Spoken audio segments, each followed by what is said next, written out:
You're not watching the political segment on the weekend. And just like Emeka spoke about, poverty remains a big issue in Nigeria. From being one of the fastest growing economies in the world, we now have a situation where it was alleged in 2019 that at about 43% of Nigerians were living below the poverty line, which is about $2 a day. Now, with the price of the dollar to the naira, that may even be lower. However, it was also reported that about 89 million people are living in poverty. The Nigerian government, in its own right, has created a Nigerian social safety net and register where they have the list of the poorest of the poor. And from time to time, they have been given financial reliefs. We've also seen programs by the Nigerian government, such as Trader Money and the likes, to support small-scale businesses. Some parts of Nigerians have argued that this isn't enough. We will be having a conversation today to discuss how effective this is and how we can get Nigerians out of poverty. Having this conversation with me, I have Kelvin Emmanuel, CEO of Diary Hills Limited. Welcome back to the Weekend Show. Thank you, Andy, for having me. I also have with me Charles Ozemina. He is a communications and media expert. Welcome back to the Weekend Show. Good morning. A full house of return guests. And OJ, Ojugo Onyelukachukwu. His name is OJ. He is a development consultant. Kelvin, the figures, is this true? Do we have about 89 million Nigerians? At some point it was 90 million, and we give birth to children every day in Nigeria. Do you feel the figures about the Nigeria poverty rate is correct, based on the fact that the informal sector in Nigeria is still largely under-recorded and their contributions? Well, it's important for us to understand that Nigeria grows at 30% every year. Currently, the population stands about 206 million. In fact, the United Nations Food and Population Fund estimates that Nigeria is going to grow by about 145% to 319 million by 2045. And it's also important for us to realize that the unemployment rate in Nigeria is double digits, close to 40%, which is one of the highest in the world.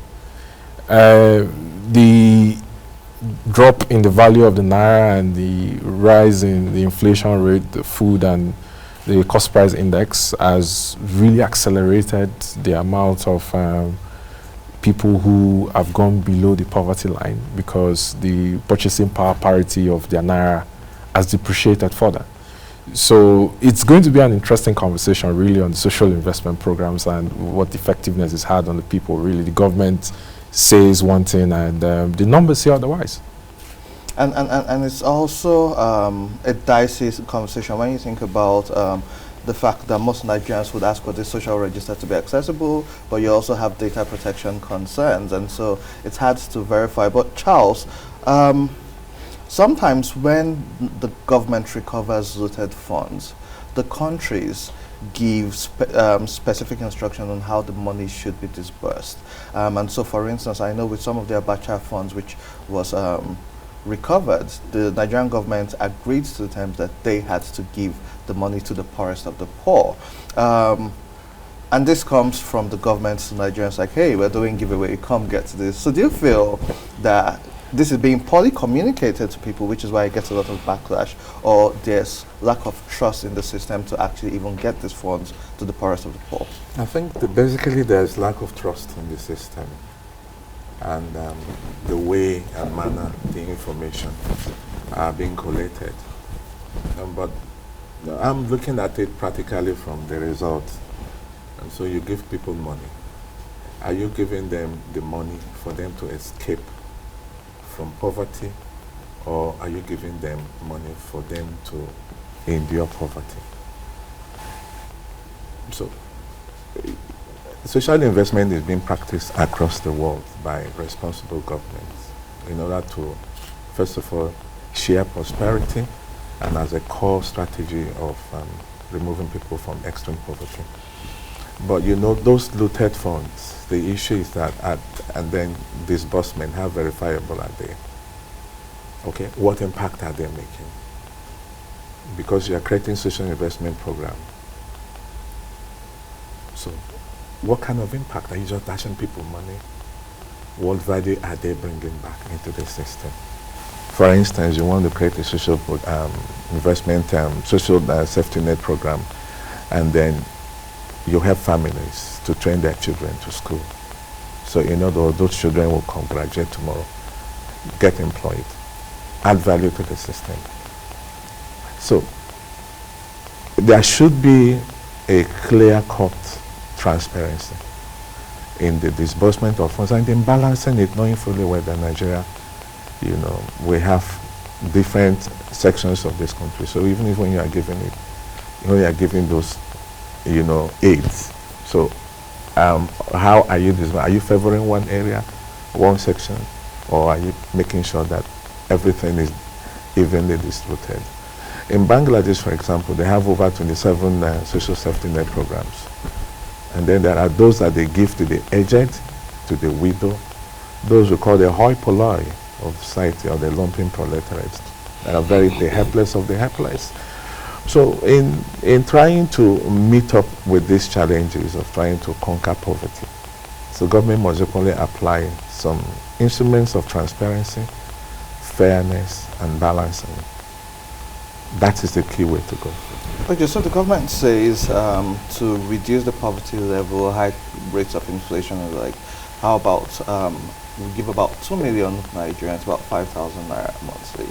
Now, while we stand at the risk of being in our bubble in certain parts of Nigeria, like Lagos, Abuja, Port Harcourt, and the likes, there are core parts of Nigeria where they would do anything for that 5,000-10,000 naira. And you've seen this in your work with election and the development space. Is this, and you've seen how 5,000 naira can sway an election. So do you think that this actually has impact?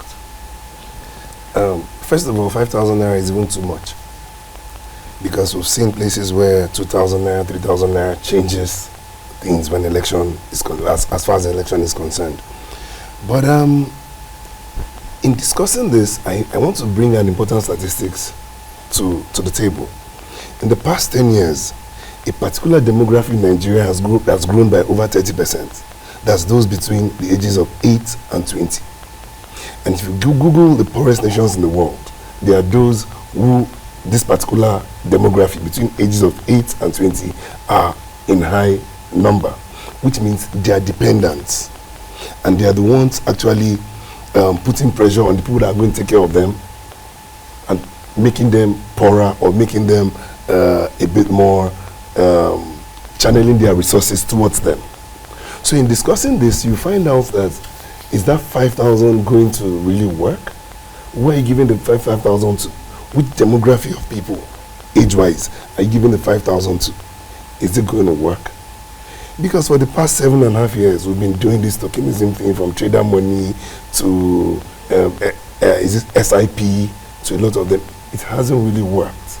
We're still going between 89 million to 90 million every year for the past 7 years.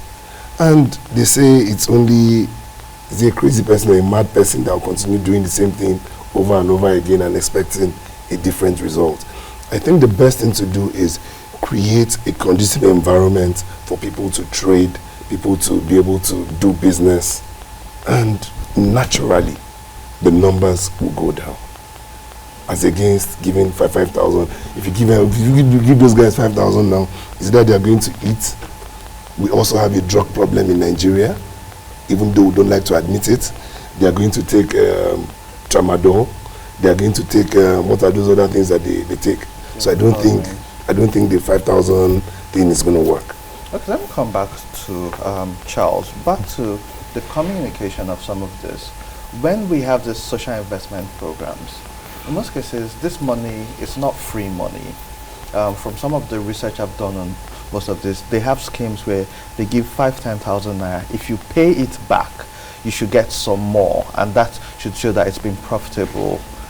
A lot of Nigerians don't know that they are meant to pay this money back. We've had some interviews with people who have been beneficiaries of this, and for them it's thanks to Buhari, he has given this to us, at least we have gotten this, without knowing that they are meant to return the money, because that's why it's called an investment, and then gets more money back into the system.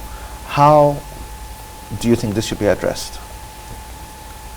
before you give people, every project, the problem we have is communication and then reorientating the people, to get prepare their minds and their souls, over a program to be implemented. For instance, you want to do such a program. Who are the beneficiaries? Have you communicated to them? Have you done a kind of a reorientation? Have you given them a full brief? Have you even tutored them, bring in experts on how they can equally apply those money and recover those funds? I think that is the way to go. It's not just about giving people money. Like I did mention earlier, I said, this money that you're giving, is it for them to enable them to endure poverty or for them to escape poverty? You must be able to situate when you are. I don't have access to their strategic communication document. I don't have it, or to the implementation document. But what I do know is that it's like throwing everybody, this is Nigerian money. You give them 5,000, so, these are our own share. Politicians are sharing their own. So why wouldn't I share my own? Why wouldn't I enjoy it? So why should I go and pay back? Are you getting the point? But you see, piece of the national exactly, but your own piece of the national case. So what you should do, if government is doing such a program, you can do kind of a town hall meeting, bring the beneficiaries, form them into clusters and all whatnot, and then communicate to them. Like I said, even give them strategies on how they can put those money and apply the money. You see, the problem is that when they give you that money, allow the money to work, but not for you to work for the money. So are you just going to consume it and then you go to toilet and flush it out?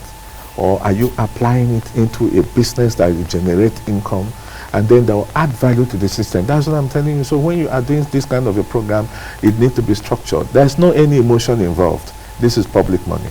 And public money is being dispersed for a purpose. The only people we can excuse is that if you are giving it to the aged people, okay, you are giving it to the people with disability, okay, and then these are the people you can say, okay, when you give them such money, you don't expect any return. But a large chunk, why should they give youths money when actually that money you are talking about, 92 billion or whatever, do you know if you plow it into agriculture, do you know the kind of amount of wealth and employment it's going to generate? So we must be able to do what? Plow them into real-time value, attractions, so that when you give you that money, it will help you to escape poverty, but not help you to endure poverty. You made some points which I'll come back to. But Kelvin, let's go back to the negotiation table. Why should another country dictate to us what should be done with our funds, which was rooted, because that's the condition which they give? And what's the thought around the social investment programs generally, and does it actually work anywhere? I'll tell you what, this brings back to the question you asked Mr. Charles. I don't think the issue is a communication issue, and I'll tell you why. The social investment program is divided into the NPower, you have the school feeding program, then you have conditional cash transfer, which includes your trader money, farmer money, and the likes of them. And I'll tell you why I don't believe it's a communication issue. First of all, like he said, we have a political ideology with the ruling party that says you can dash people money and bring them from poverty. I don't agree with that ideology. That is one area of the ruling party philosophy that I completely disagree with. Secondly, there is an issue of financial inclusion. And when you look at the aspects of financial inclusion, it includes payments, it includes transactions, it includes credit, it includes insurance.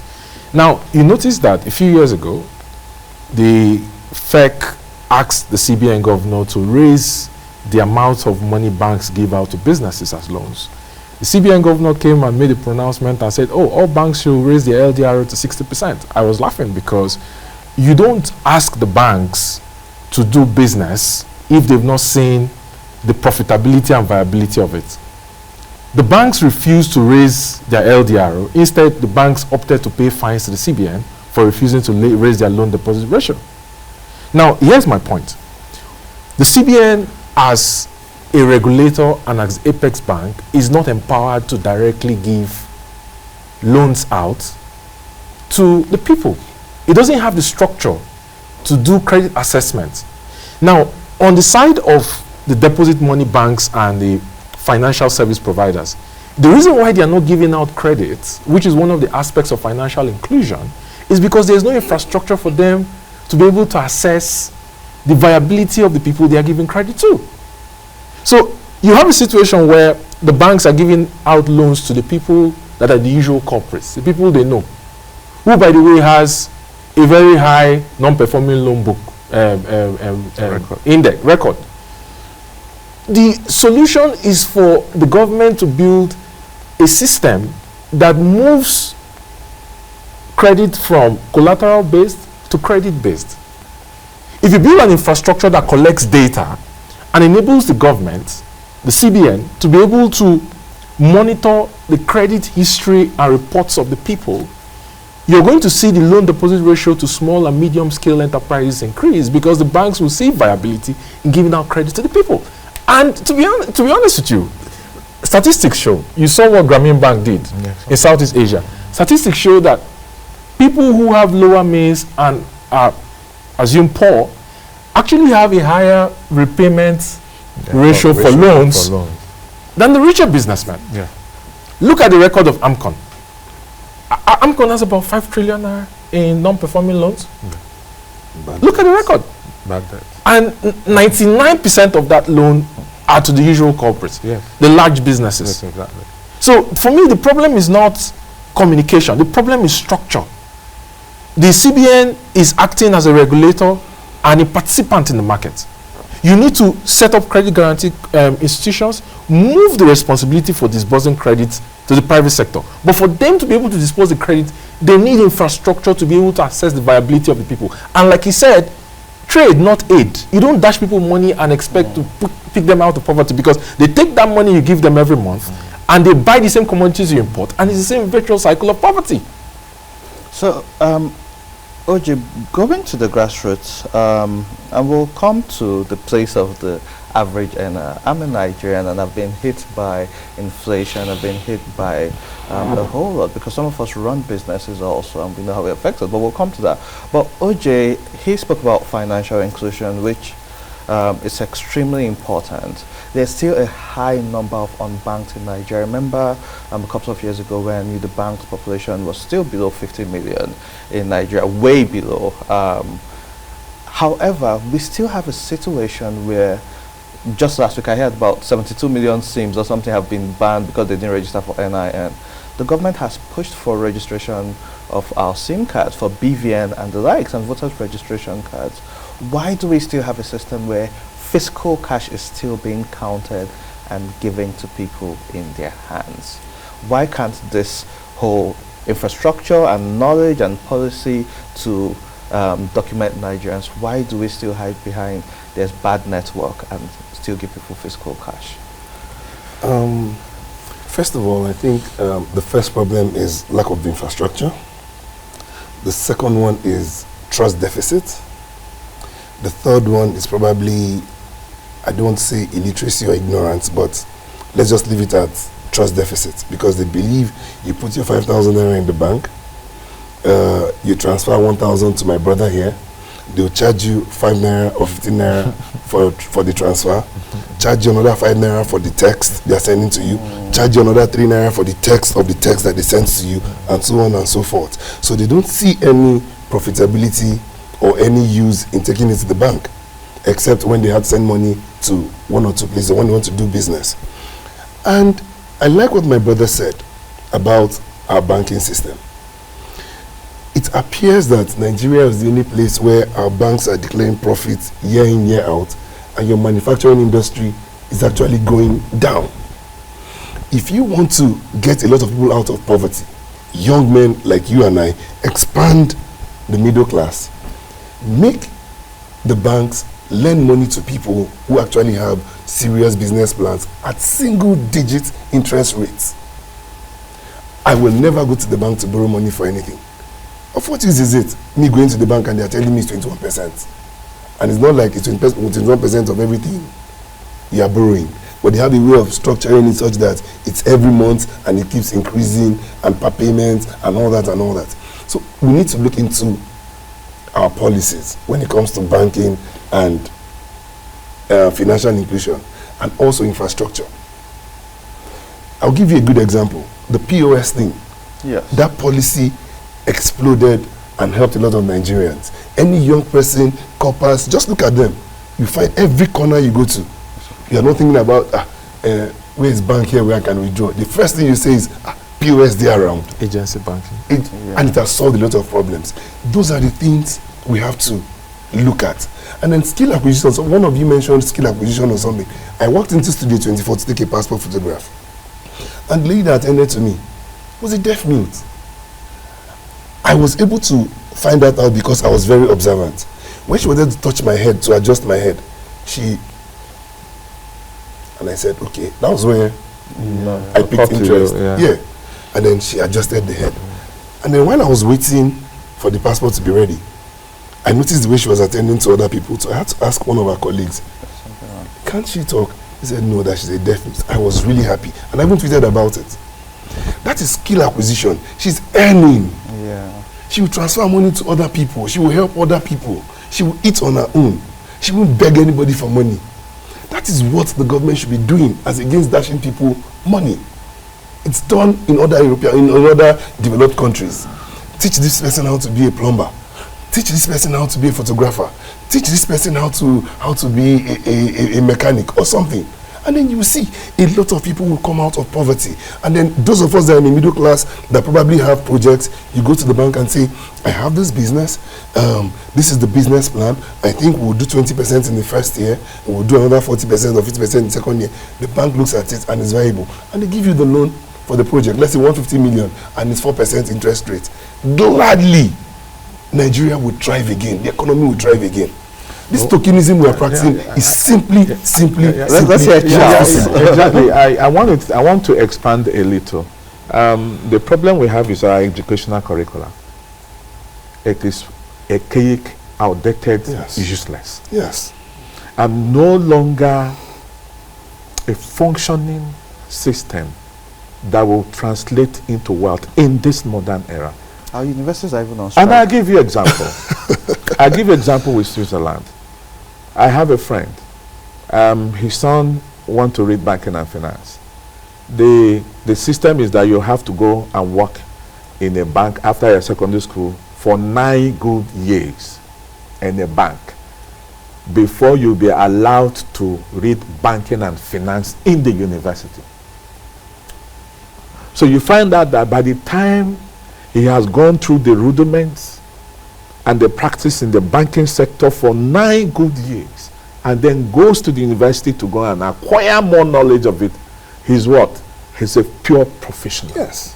So what our educational system is just churning out people who were trained based on theories and not practicals. This world now is your skill. I mean, the AIT was able to allow you work with them because you can talk, because you can coordinate. And he's a fine boy. And he's a fine boy too.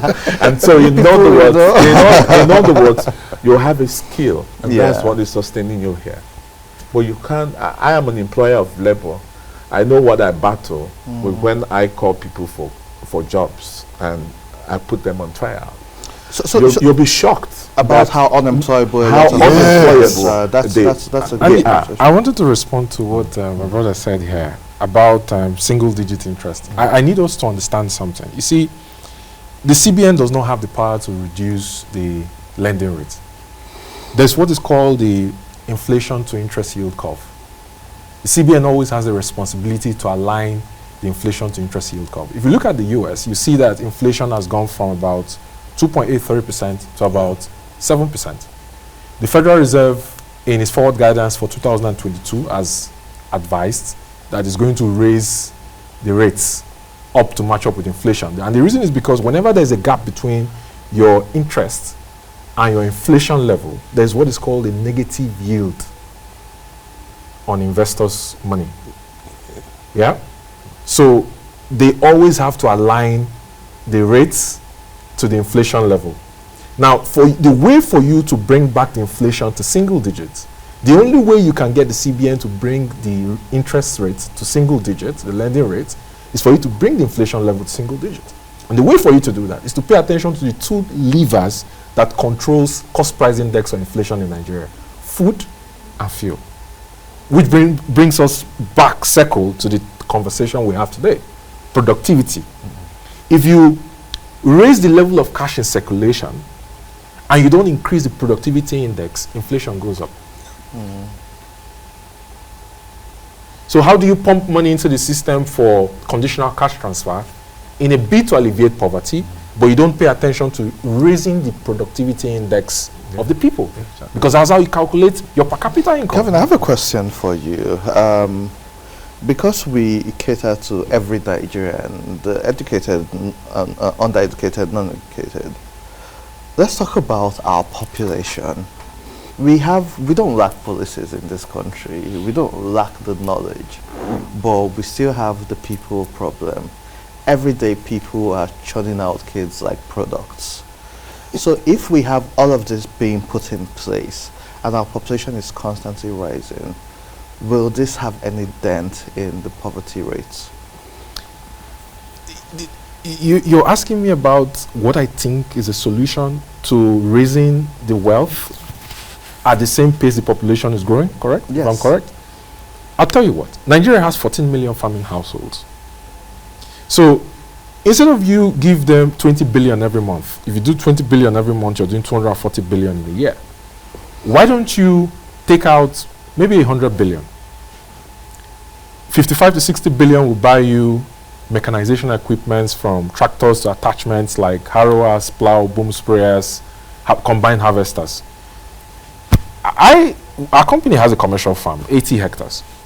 And going to do land development and land preparation, and me seeing smallholder farmers who farm at most 1 hectare, if they are very big, 2 plots, 3 plots in a farming cycle. What are their challenges?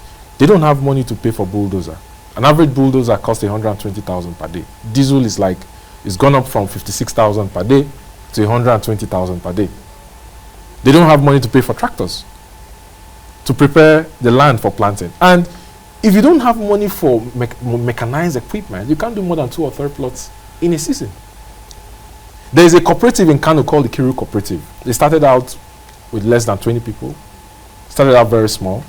Today they do up to 50,000 metric tons of grains in a year, and they are major suppliers to some of the biggest companies you have in Nigeria today. I'm not going to mention names, but some of the biggest manufacturers in Nigeria today.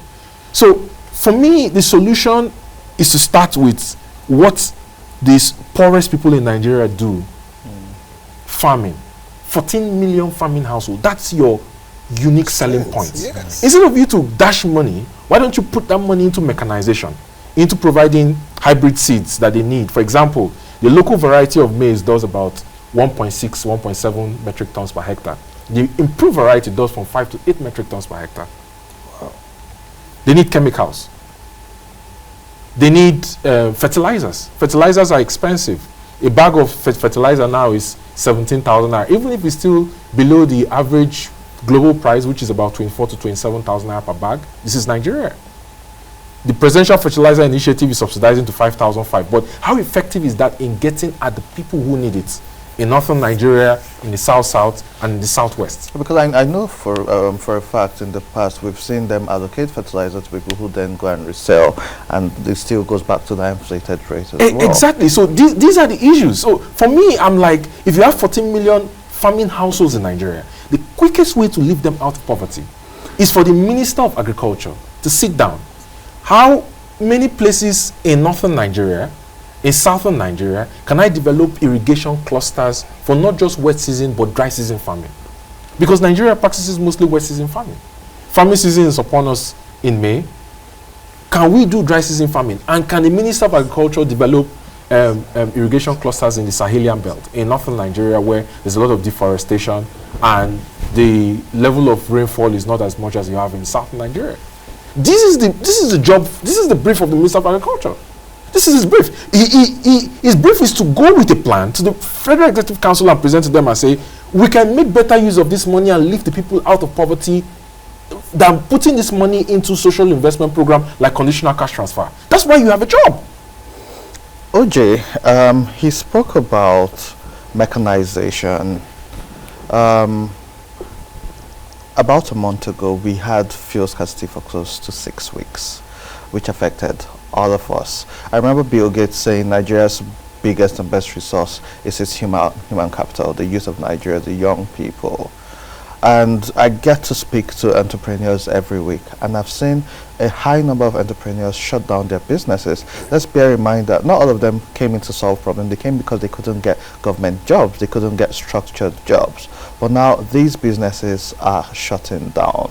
And so you now even have people in what we call the average middle, the non-existent middle class, now falling into poverty level. Because I thought of it yesterday, I was like, if I'm worth 5 billion and I owe 50 billion and someone is worth 10,000 naira and the person owes 5,000 naira, who is poor amongst both of us? Both of you actually. Both of you. And so the fact that there's the middle class who is struggling in doing business. This government has spoken about ease of doing business, but Charles just spoke about how he is a business owner.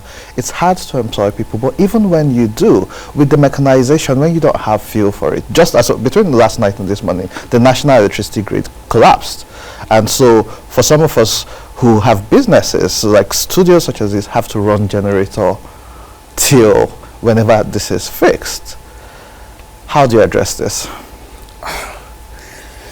There is no straitjacket way of addressing this issue, but in Nigeria, I think our problems are like dominoes. You solve one, it solves a whole lot of others. So I think we should go back and see what exactly should we solve. Power.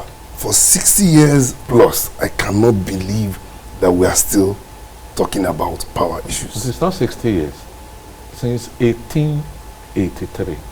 Oh, somebody once told me that they took light for the first time. No, since 1883, we have been on how to rescue power in Nigeria. Really? Yes. Since 1883 or 84, thereabout. During the colonial period? Yes, when the first power plant was established in Lagos. Are you getting the point? And then going into the Electricity Company of Nigeria, from there coming to NEPA, from there coming to GSCN, from there coming to now, Gencos and Discos and all the beautiful names we give them. You know what I call beautiful nonsense? At the end of the day, we are still where we are since 1884-85. Okay, that's it. So it's not. I just want to. Someone said they took light for the first time on the 18th of October, 1960. So we just took 18 days of colonial powers handing over to us, and we started messing up our power. That's why I said 60 years. But what I'm trying to say is that if you solve the issue of power, it will solve a lot of issues. Sure. It would further help bring out a lot of people from poverty. And I was discussing with a plumber and what they call them, those that weld iron, a welder, and he said he has packed up his shop that wants to go and look for something else to do. I said, why? He said because the amount of money we used to buy fuel to run the machine for welding is not he cannot charge people for what is when he charges people he cannot cover for his overhead cost. And I was like, if you used to use 500 naira before and you're now using 1,000, you raise how much you charge. He said people are upset and angry. So unless it's extremely necessary, they don't even want to do it anymore. Charles, what you just said something about people being upset and angry. Let's talk about the correlation between poverty and insecurity. Yeah. You know, what I call it, they are not just two neighbors, but they are two brothers. Okay? Because those who have money, if you look at it in our environment, the rich, their fences will continue to grow taller and taller, and they will not even sleep well. If their dogs begin to bark small, you see, then they wake up and begin to wonder what's going on. It's because they have not created an environment where the poor can naturally see food to eat. And if you look at the insecurity that is going on, and by the way, over 92 million you call it 90 extreme poverty people. Do you know what it means? So it means that the capacity and capability of those who have been ruling us have failed us over the years to create wealth to reduce the poverty rate that you're talking about. Because it equally shows the weakness of the system. So when people do not have food to eat, the next thing, which is a low-hanging fruit, is for them to find another way, a shortcut to wealth. That's why our youths are involved in ritual. So that's before. Can I expand? Can I expand on what you are saying? Yeah, I'm coming. I just want to round up. So the issue is that so long as the poverty line continue to widen, the insecurity challenge will continue to equally grow in a geometrical level. That is certain. That is certain. And that is why our leaders must be conscious of what is going on in Nigeria. And I wonder what the youths who are following us, how the country will be in the next 20 years, the way we're going. You know, I think it was Awolowo that said that if you don't take care of the poor, your children will not have peace. Exactly. And there's an incestuous relationship between food and insecurity. Yeah. There's something about food. If I take examples from the Bible, you'll be shocked. It was food that made a grown man, a full-grown man, say, "No worry, now you senior, just give me porridge." The first protests like that led to a revolution in Russia in 1918 was because of food. the bread prices. Bread prices. Working moms. In France too, the French Revolution, it was rotten apples. 2010, it was flour prices in So, Tunisia. food is a very dangerous thing. There is something about it. So the least anybody should have is ability to eat, put food on their table. If you sort that out, a lot of the insecurity crisis we have will reduce. And that's why if you look at, policy makers, I don't know. I don't know where the brain are. really If you don't look at Nigeria, the whole of North can feed the entire Africa. Bam! The whole of North. Just like you said, all you need to do is to do what? Give them water, irrigation, mechanize the entire system. They don't need handouts. They don't need handouts. And you wonder what the governments are doing. And you wonder what the governors are doing. Look at the whole of the Benue Trough. It's rich in food. If you go from Taraba, Wukari, Katsina, Allah, the amount of yam they produce. I'm a Benue man. You are a Benue I'm the man. first, You yeah. understand? Yes. You can feed Fruits. the entire Africa. How about And fruits? fruits, Okay, yeah. look at it here. Potato alone. Nigeria is the 4th largest producer of potato in sub-Saharan Africa, and then the 6th largest in Africa. Nigeria actually And imports yet- potato yet, chips. wait a minute, I'm coming. Imagine. Yet, if you go to the deep freezers of all the supermarkets, you see that French fries are Yeah. imported From from Iceland. Belgium, Iceland, and Belgium. then from The Belgium, UK. Iceland, Hungary, and then you look at the mixed vegetable.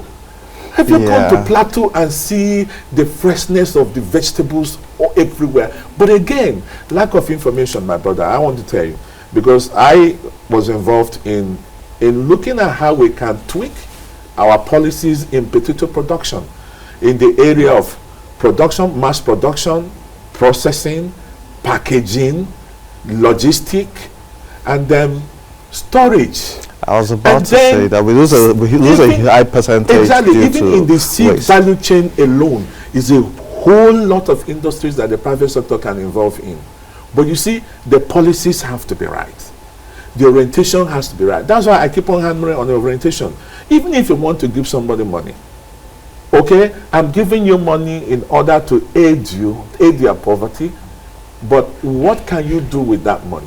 So I will bring an expert during the orientation program that will teach you how to apply that money and then generate more wealth and help you to get out of that place where you are, bring you back into the world, that mixed economy where you play a vital role. I want to move away from food a little bit, and we'll come back to it. I know you're a farmer, and so yeah, you'll talk about this non-stop. And thanks to three of you for hijacking my show. Now let's talk about. They're talking about poverty. You know someone else who is broke? The country. Right. people are poor. Nigeria is poor. Our president is writing to the National Assembly to say we need to review the realities against our budgets. And so there's already a deficit. This is what, April. We've had news allegedly about how much Nigeria loses due to oil theft. And it will be good to have you fact check that. So let's talk about Nigeria's current financial situation. And is there any fact to the news about how much we are losing as a result of oil bunkering and oil theft? Well, to be honest with you, I'm of the view that the official strategy paper based on the medium-term economic framework of the federal government is flawed. I don't agree with the strategy of constantly borrowing money. I'm of the view that, in fact, the deficit in the 2022 Appropriation Act has risen from 6.1 trillion naira to about 7.3 trillion naira for the 2021-2022 fiscal year. Nigeria needs to become unconventional. First of all, like we've always complained, I don't see any reason why they've not collapsed the excess crude accounts, raised the benchmark price the Senate set for crude oil for 2022, collapsed the ECA, which gets the differential from the benchmark to the spot delivery price for the month, into the Consolidated Revenue Fund. That ECA is a shadow account that is appropriated by the NEC, not subject to any oversight. It's an anomaly. So, Mr. President, the first solution is to get that ECA into the CRF to raise your revenue and reduce the budget deficit. First solution. Second solution, NNPC, based on the Petroleum Industry Act, is now a private company. NNPC needs to be creative. Saudi Aramco did over $100 billion last year in revenues. And with the increase in price of crude oil, I don't see any reason why Nigeria should be broke. In fact, Mario Draghi, the Prime Minister of Italy, is traveling to Algeria this coming week. His agenda, negotiate for gas through the Algerian pipeline that goes through Morocco all the way to Italy. That's his agenda. Europe is looking for gas. Germany has signed an LNG contract with Qatar. Europe is looking to Nigeria and saying, what is the Nigerian LNG Exactly. doing? So, for me, I feel this is the time for NNPC to step up. Do JVs, invest in new rigs to increase the output from where they have it at 1.45 million barrels per month to 5 million barrels per month. And I'll say this, I do not believe the OPEC serves Nigeria. I think Nigeria should go away from the OPEC because the OPEC was a creation of Saudi Arabia and the United States in the 1970s. OPEC is there to serve the agenda of Saudi Arabia and America. Nigeria doesn't need the OPEC to sell its oil. Any oil it doesn't sell, which I doubt it will be able, it will not be able to sell in this current market that has a demand-supply gap. It can send into its refineries for production into refined petroleum products or petrochemical feedstock. So, for me, I think this is the time for the Federal Executive Council to sit down and re-strategize on its official strategy paper based on its medium-term economic framework for funding budget deficit through borrowing money, Euro bonds. In fact, a few weeks ago, the Minister of Finance was at the conference in North Africa and said that Nigeria sold a Euro bond, 7-year Euro bond at 8.75% to pay for petrol subsidy. On the issue of the oil theft, it's well known that Nigeria, in fact, Shell and Eni declared a force majeure because of shortage of supply. Oil theft is a serious issue. In 2010, after Yar'Adua's government had signed the deal for presidential amnesty, Shell, Mobil, Chevron, Ajib, and a few other companies, Adax then, that is now owned by Sinopec, came together and set up a security trust fund of $1 billion. The MD of Shell came in 2014 and said they had spent 60% of that security trust fund in 5 years. This is the reason why the international oil companies are moving away from their onshore assets offshore, because offshore they don't stand this risk. They don't stand the risk associated with the petroleum host communities. Yes. So the president needs to sit down with the security chiefs, especially his Office of National Security Advisor and the commander of the Nigerian Navy, because they are the ones in charge of the Joint Tax Force, the JTF.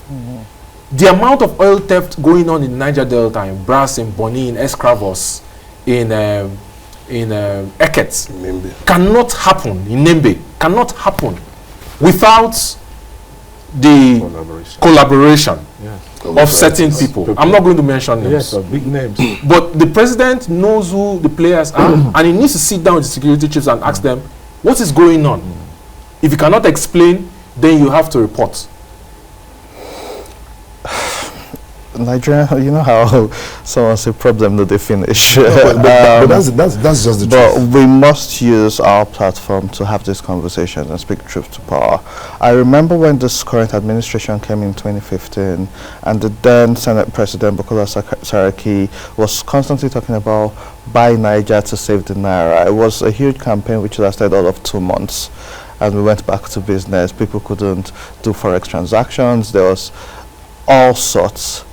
When we talk about diversification, which this government spoke about at the start so much, OJ and Charles, what does true diversification look like in the Nigerian context? You want to go first? Take the first shot. We're paying lip service to diversification. If we are truly, if we've truly diversified, we shouldn't be broke. I agree with President Buhari on one thing, that we should go back to the farm. Because that is where we actually get a lot of things that will cushion the effects of the oil issues that we're having. Imagine, do you know that we still import starch? 400,000 metric tons every year. That's for our... Valued at $600 million. Exactly. Our alcoholic beverage companies still import starch. And I understand that what they use is this cassava called 419 that grows in TME 419 and co. Imagine if state governors, because Nigerian soil is very blessed, throw orange seed here now, come back in a couple of, this is wood, but give it some time, it will start growing. That's how blessed we are. But our leaders seem to be the problem. We're just saying now we need to diversify, we're diversifying, but we're actually not doing it. Diversification is also not just products. Human beings, we are actually the assets that we even diversify. Do we have qualified human beings that would midwife in diversification? Medical tourism should actually be earning us some money. It should be an area we should have diversified. Did you read a report about that in the last 2 years, 9,000 doctors and nurses have relocated from Nigeria? They are still going.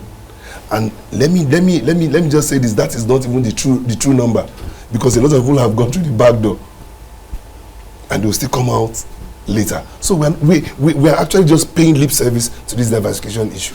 If we concentrate on agriculture alone, my brother, oil would be like child's play. Do you know that a liter of palm oil is more expensive than a liter of oil? Okay, I think I want to run away from heaping the blames on the leadership. I want to look at the followership. We, the people, are equally part of the problem. Yes. Why even the diversification will be a problem? Our taste for foreign goods. Our taste for foreign goods. Whatever that is Nigerian is considered local. But how can the people grow? How can your industry grow when patronage of their products are at deficit level? The manufacturers are folding up. Yes, why wouldn't they fold up? Apart from the light issue, the next issue is that their products, are they, which one do you prefer? The shoe that you wear, would you want to go for a back shoe, or rather I want to go for an Italian shoe? And we do have some good textile Exactly. So shoemakers why in don't we Nigeria. begin to come back home? That's why I like that you're all wearing traditional, Yes, exactly. even though the fabrics are still exactly. imported. Consume what. Like I designed a program, okay, which will come up within the year. It's a fashion program, and I call it Buy Niger, Wear Niger. That's what I call it. Okay, can we even begin from the fashion industry? Although we are growing in that, men are beginning to do what? to buy into the Nigerian product. That's why most of us here are looking Nigerian. You get the point. If you look at even our official outings, everybody is going on this kind of, safari and all whatnot. Yes. Now we need the textile industry alone. Do you know how much people it can employ? If we revive our cotton engineering and our textile industry, do you know how much? Then he's talking about food. The human infrastructure. So it's not just borrowing. Imagine if whatever we have borrowed is for the development of the agricultural sector alone. It will be a boom. Process industries everywhere. Mechanized farming everywhere. Sorry No, to interrupt you, sir. When this conversation comes up about the economy and the import to exports, the topic, what people always hit at first is, let's raise our level of exports. We're not even self-sufficient We are yet. not self-sufficient. You're not self-sufficient yet. You want to raise. Yes. You want to raise. Nigeria exports raw materials and imports finished goods. Yeah. Bam. The way for you to look at But how is that so much of a problem? It Kelvin? is If our exports are up to It is a big It's a problem. huge problem. I'll That's give you an why. example. A barrel of crude oil produces 179 liters of derivatives. Petrol is 43% at about 73 liters. You have diesel, you have AGO, you have kerosene, DPK, you have Jet A1, you have bitumen binders, you have petcoke. Petcoke is used in making aluminium. All your plastic cans for soft drinks, beer, is made from petcoke. It's a derivative of crude oil. In fact, Heineken has come out to announce that they are increasing the price of their product because of increase in the cost of petcoke. Bitumen binders used to make asphalt for road construction. Nigeria spent 350 billion naira last year importing it. Wow. So you export crude oil, then you import all these derivatives back to Nigeria. Even LPG, liquefied petroleum gas, used for aerosol, propellants, and cooking gas. Left there. Nigeria consumes 800,000 metric tons of LPG every year. It imports 450,000 of those metric tons every year. It only produces 350,000. Guess where it's coming from? The USA and Equatorial Guinea. So you want to improve your economy. You're exporting raw materials out, And you're bringing back finished products. Finished product. The solution here, Andy, is to look at your level of quality for the raw material for what you're exporting. Process from the primary unit to the secondary and to the tertiary. The more value you add to what you're exporting, the more you balance your trade. And the more revenues you raise, the more you strengthen your currency. This was the reason why the last time I was on the show, I said the CBN is at a stretch on the monetary policy tools at its disposal to bring the Naira back strong in. So we need to understand that as much as we talk about buy Nigeria, grow the Naira, we have an issue. And the issue we have here is the quality of what we produce. The quality of what we produce. We produce raw materials, we send it out to other parts of the world. When you talk about the quality of what we produce, look at what happened at the Asian Tigers. There was a time they locked up. They locked up their borders. They were not exporting. They were not exporting or doing, they were manufacturing locally and consuming locally until the product improvement and enough for them to begin to export before they go to the outside world. And that's what happened. OJ, Charles, Kelvin, I think it's extremely important that we have this conversation because as we enter an election year, these are the issues Nigerians need to ask people who are coming out to run, from local government to State House of Assembly, House of Reps, Senate, and even to the presidency. It's quite a shame that at this point in time, most of our political parties are still focusing on the concept of zoning as opposed to the topical issues which affect Nigerians and should influence the decisions Nigerians make in the next election. That's the much we can take on The Weekend Show today. My name is Andy Maduki. You can follow us on The Weekend Show on social media. It's The Weekend Show NG on Facebook, Instagram, and Twitter. You can also follow me on social media at Andy Maduki on Facebook, Instagram, and Twitter. We do have our recorded episodes on YouTube, so you can also watch that if you missed bits of this conversation.